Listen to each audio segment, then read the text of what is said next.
कि रस्सी जल गई है लेकिन ऐठन नहीं गई है, साहब की ऐठन नहीं गई है। साहब, बड़े साहब अपने आप को हिंदुस्तान का राजा समझते हैं। भले मोदी प्रधानमंत्री हो गए लेकिन अभी ऐठन नहीं गई है।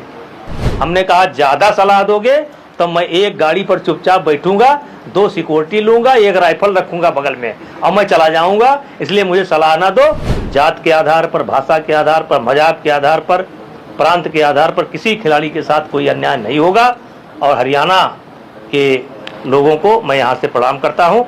हरियाणा का भी हमारा पुराना संबंध है। अच्छा, जिस तरीके से विपक्ष के लोग मतदाता परीक्षण को लेकर के हो हल्ला मचाए हुए हैं, क्या कहेंगे आप? लगातार वहाँ पर देखिए, इससे एक बात ये निश्चित हो चुकी है कि राहुल गांधी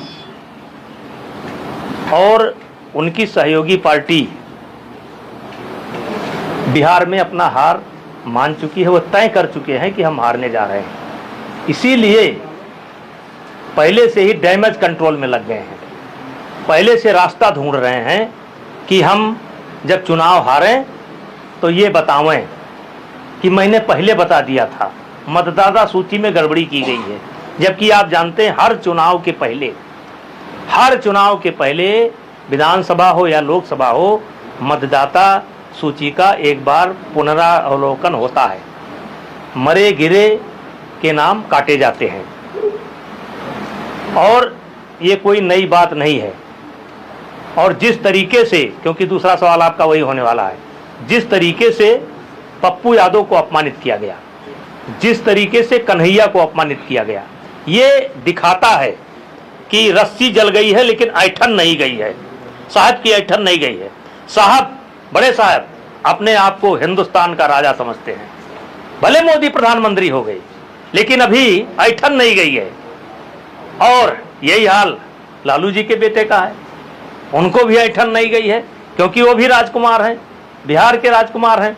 तो अब राजकुमार के बगल में पप्पू खड़े हो जाएं, राजकुमार के बगल में कन्हैया खड़े हो जाएं और बराबर खड़े हो जाएं, तो ये रास नहीं आता है। ये दिखाता है ठसक राजशाही का कि कन्हैया फनैया होंगे नेता, कोई बात नहीं है, लेकिन बगल में नहीं खड़े हो सकते। पीछे पीछे चलो, साइड चलो। हरियाणा गए थे चरखी दादरी में, हाँ, बहुत लोगों ने विरोध किया, फिर भी वहाँ काफी समर्थन मिला आपको। कैसा रहा कार्यक्रम? देखिए, हरियाणा में जिस प्रकार मेरा स्वागत हुआ है मैं भूल नहीं सकता। और मैं पहले दिन से कहता हूं कि मेरा किसी समाज से विरोध नहीं है। एक फैमिली, एक परिवार से उन्होंने मेरे खिलाफ षड्यंत्र किया, कांग्रेस ने किया, और वो समाप्त हो गया। हरियाणा में कोई विरोध नहीं है।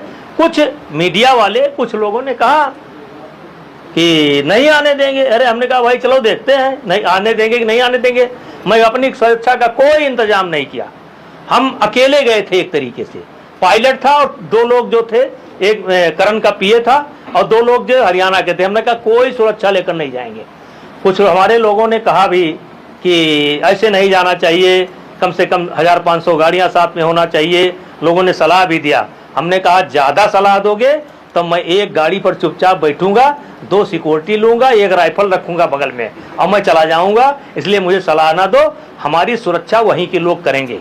और वहीं के लोगों ने सुरक्षा नहीं किया, पूरा मान सम्मान बढ़ाया। मैं उठ करके पब्लिक के बीच में गया और अभूतपूर्व स्वागत हुआ है।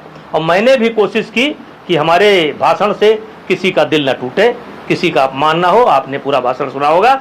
और हरियाणा मुझे बहुत प्रिय है। यहाँ से फिर कह रहा हूँ, खेल के मामले में हरियाणा मुझे बहुत प्रिय है। हरियाणा खेल का मुकुट है, खेल का बादशाह है, क्योंकि वहाँ की माताएं, वहाँ के गार्जियन जितना समर्पण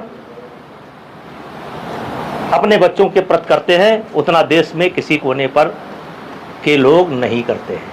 इसलिए मैं हरियाणा की इज्जत करता हूँ और हरियाणा के खिलाड़ियों का इज्जत करता हूँ। फिर कह रहा हूँ, वहाँ मैं योगेश्वर दत्त का जो वर्ल्ड चैंपियन है, हरियाणा में बड़ा सम्मान है। हाथ पकड़ करके कहा था कि कोई बेइंसाफी नहीं होगी। फिर मैं कह रहा हूँ, जात के आधार पर, भाषा के आधार पर, मजाक के आधार पर, प्रांत के आधार पर किसी खिलाड़ी के साथ कोई अन्याय नहीं होगा।